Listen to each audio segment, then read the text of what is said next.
अस्सलाम वालेकुम, welcome to FPS learning hub. मैं हाफिज़ इस्माइल हूँ और आप मेरा यूट्यूब चैनल देख रहे हैं। आज का जो हमारा टॉपिक है वो बिलखुसूस सेकंड ईयर के लिए है और बिलऊम उन लोगों के लिए है जो अपनी इंग्लिश को रिफ़ाइन करना चाहते हों। ये एक उर्दू पैराग्राफ है जिसको हम आज इंग्लिश में ट्रांसलेट करने की कोशिश करेंगे। सबसे पहले ये याद रखें कि ये पैराग्राफ जो है वो प्रेजेंट में है, यानी इसमें कुछ सेंटेंसेस जो हैं वो प्रेजेंट रूटीन के हैं और कुछ सेंटेंसेस जो हैं जिनमें is am are helping verb इस्तेमाल होता है। तो सबसे पहले जो है हमें ये समझना है कि कहाँ हमने हेल्पिंग वर्ब लगाना है प्रेजेंट में, यानी कहाँ हम इज़ एम आर लगाएंगे और कहाँ जो है वो हम मेन वर्ब लगाएंगे ट्रांसलेट करने के लिए। तो सबसे पहले देखें, मैंने आपको डेफिनेशन बताई हुई है। अगर आपने मेरी वीडियो नहीं देखी वर्ब वाली तो उसको आप ज़रूर देख लें कि उर्दू में जो डेफिनेशन है वर्ब की वो ये है कि ऐसा लफ्ज़ जिसके आखिर में नून अलिफ ना आ जाए और फर्दर जो उससे अल्फाज बनते हैं, जैसे खाना, खाते हैं, खा रहे हैं, खा चुके हैं, खाएंगे, तो ये सारे अल्फाज खाना से निकले हैं। खाना क्या है? वर्ब है, तो ये भी आपके वर्ब हैं। तो जहाँ पे इस तरह के अल्फाज इस्तेमाल हो रहे हो, यानी जहाँ पे मेन वर्ब इस्तेमाल हो रहा हो वहाँ पे आप मेन वर्ब इस्तेमाल करेंगे और जहाँ पे मेन वर्ब इस्तेमाल ना हो रहा हो वहाँ पे आप इज़ एम आर इस्तेमाल करेंगे। तो चलें देखते हैं, पहला जुमला देखें। पाकिस्तान में नौजवानों की आबादी ज़्यादा है। तो पाकिस्तान जो है आपका यहाँ पे जो है इस पूरे जुमले में जी, तो सॉरी, पाकिस्तान नहीं बल्कि इस पूरे जुमले में हम देखेंगे कि क्या यहाँ पे इज़ एम आर लगाना है या यहाँ पे मेन वर्ब लगाना है। तो मेरा आपसे सवाल है, क्या यहाँ पे मेन वर्ब इस्तेमाल हुआ है? यानी उठना, बैठना, चलना फिरना और कोई इस तरह के अल्फाज जैसे चलना से चल रहे हैं, चल चुके हैं, ऐसा, यानी कोई ऐसा लफ्ज़ जिसको आप पीछे ले जाएं तो उसके आखिर में नून अलिफ ना आ जाए। जैसे खाते रहे हैं, इसको अगर मैं पीछे ले जाऊं तो ये कहाँ जाएगा? खाना।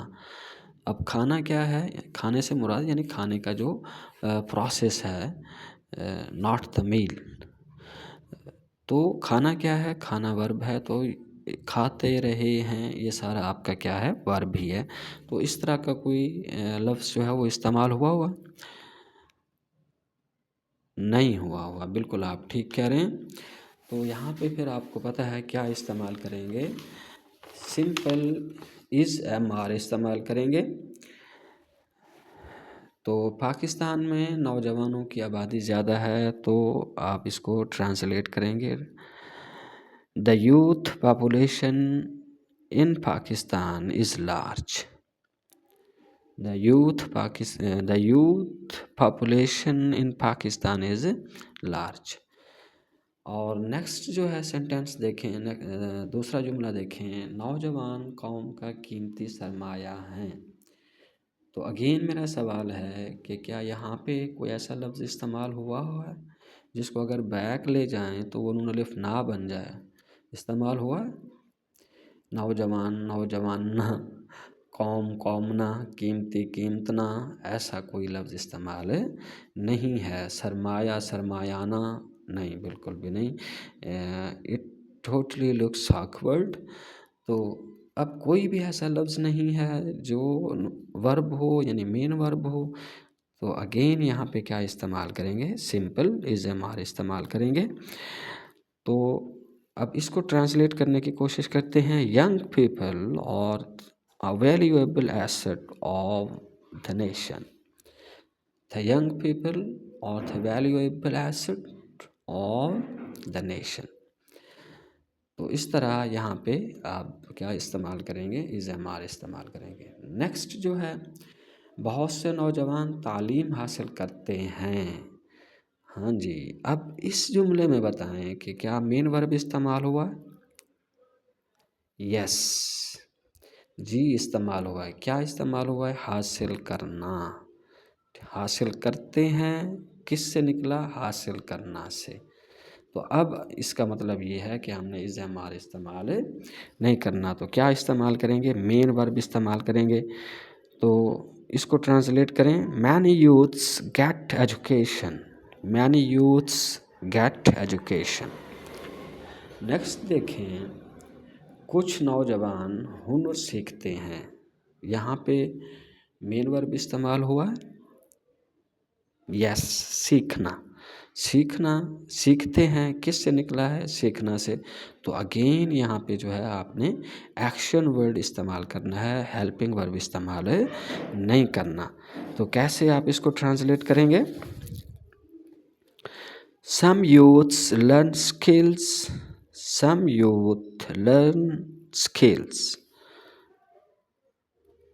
जी, तो इस तरह जो लास्ट जुमला है, जो लास्ट सेंटेंसेस है, सॉरी लास्ट सेंटेंस है, उसको देखें।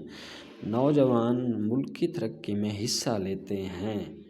जी, तो अगेन मेरा आपसे सवाल है, क्या इसमें मेन वर्ब इस्तेमाल हुआ है?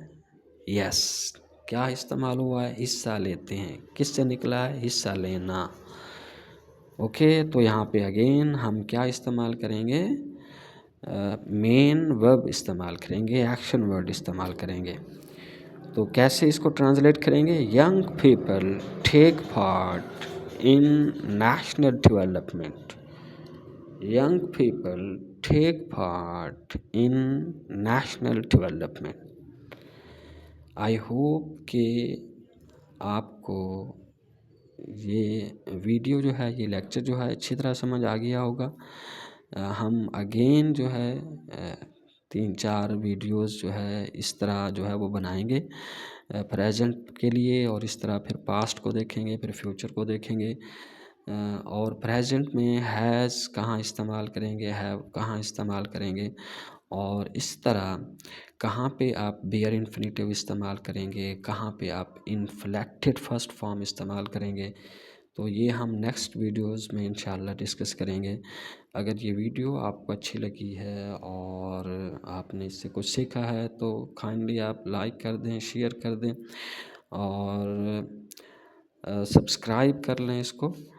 अपना ख्याल रखिएगा। अल्लाह हाफिज़।